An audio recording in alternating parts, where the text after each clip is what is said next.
भाइरन ऐं मुड़िस जी ॾाढाइनि ख़िलाफ़ सखर जे ड्रिहा वारे इलाइक़े वासिण औरत हमीदा मीरानी मीडिया आॾो दाहींदे चयो आहे त कुझु साल अॻु भाइरन पंहिंजे माइट अरबाब अली मीरानी सां शादी कराई हुई। हू मुड़िस सां ख़ुशि हुई, पर भाइरन मोहम्मद हसन मीरानी, नूर हसन ऐं माटेले पीउ लियाकत अली पैसनि जी लालच में अची मथस कारे जो कूड़ो इल्ज़ाम मढ़े क्वेटा वासी पीरसन हाजी शाहनवाज़ सुमरो खे चइनि लखनि में विकिरो करे ज़बरदस्ती परणायो हो, जंहिं मां 3 ॿारनि जी औलाद आहे।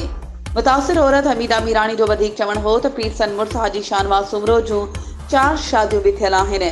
पीरसन मुड़िस मथस बिला जवाब तशद्दुद करे घर में कैद रखण बाद मासूम पुट मोहम्मद याकूब खसे घरां कढी छॾियो आहे, जंहिं बाद मासूम न्याणी रज़िया ऐं मोहम्मद इब्राहिम सां गॾु दरपदरी वारी ज़िंदगी गुज़ारण ते मजबूर आहियां।